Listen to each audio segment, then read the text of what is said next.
We're talking Kiwi Saver again today. Now, last week we spoke about getting your Kiwi Saver on track, and if you missed it, that was more of a Kiwi Saver one-on-one. You can find it on the website star.net.nz. Today we're talking about switching Kiwi Saver providers. Tom Hartmann from Sorted joins us once again. Morena, Tom. Ata Maria, great to be with you, Lizzie. Now, let's just take it back to basics. Wanting to switch Kiwi Saver providers, let's just explain what a Kiwi Saver provider is, Tom. So a provider is the company that offers different Kiwi Saver funds for us to put our savings into, which is then invested and it earns us returns over time. So it's a way of growing our money. And these are the companies that do that for us. Yeah. What are some of the reasons why people would switch a provider? Look, there's good reasons and bad reasons, but the first thing to know overall is that providers are not the same and the funds they offer are radically different. Okay. So in a sense, there's a little bit of a myth out there that, all Kiwi Saver funds are more or less the same. They're much of a muchness, but they are very, very different. And so there are good reasons and bad reasons to move to a different Kiwi Saver provider. Yeah. Some bad reasons might be, maybe we should go over those first. If you've just heard that some provider out there is been making higher returns than the current one you're with, especially if it's just for the short term, it's not a good reason to switch.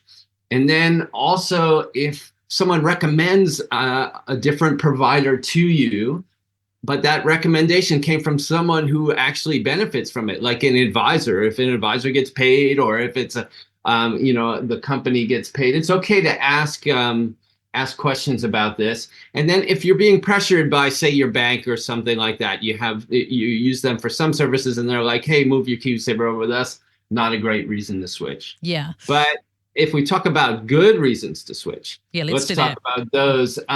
If you find a provider that charges lower fees on funds with the same level of risk. So, for example, if you're shopping around for a growth fund, this is something we talked about last week, you want the right type for you. If you're shopping around for a growth fund, you find one that's cheaper, that could be a good reason to switch. If you find a provider, a company that offers better services and communications with you and gives you more support.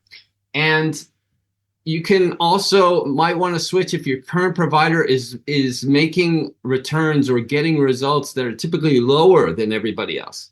So you don't want to just go to the highest performing one, but you probably don't want to stay with one that is consistently performing below the others. So those are good reasons to make the move.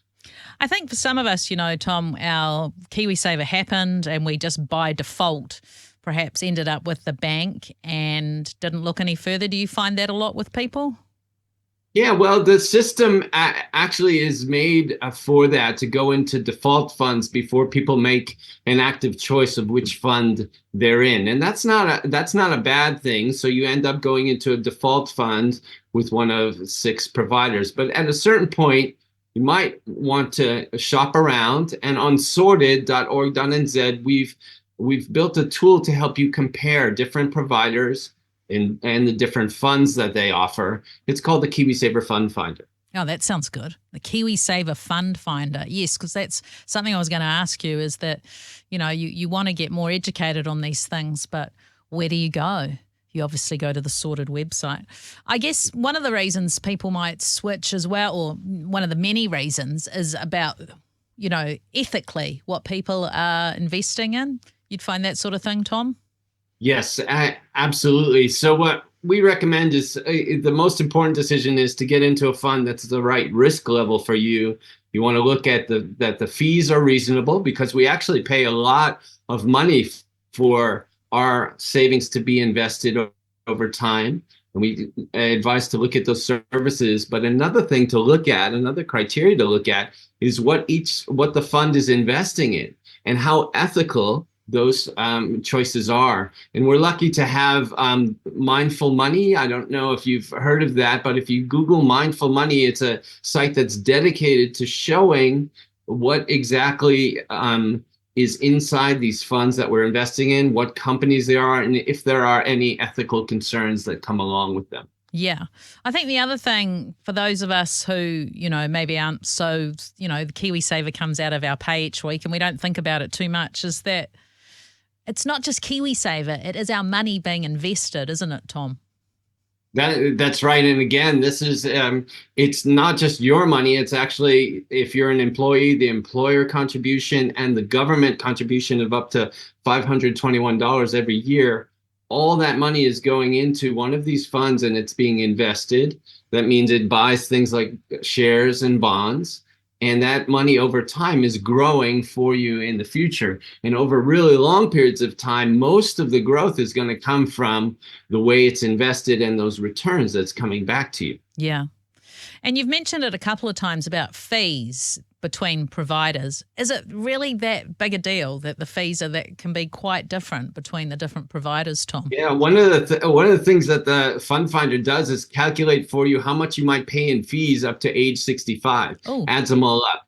And I'm not exaggerating when I say it's tens of thousands of dollars of difference, and Wow. possibly even more than $100,000 worth of difference on an average salary. So you really need to have a look at what these numbers are. So the most expensive funds, you could be paying a lot. In the cheapest funds, you'd be paying maybe a tenth as much.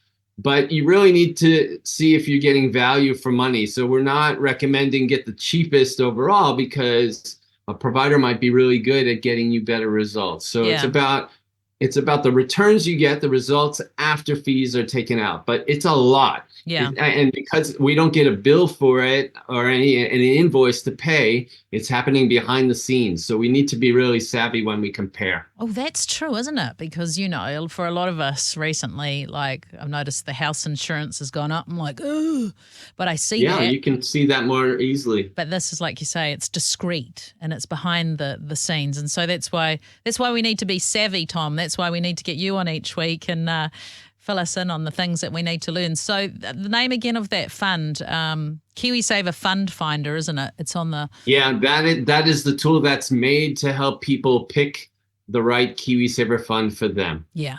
Sorted.org.nz, sorted.org.nz, Kiwi Saver Fund Finder. I'll also put a link to it when I put the interview up later. Tom Hartmann, Brilliant. Thanks for your time. Look forward to catching up with you next time. Great to be with you. Thanks, Lizzie. Hey, thanks for joining us today. Make sure that you like, subscribe, and turn on your notifications so you can catch all our interviews on Star. See you next time.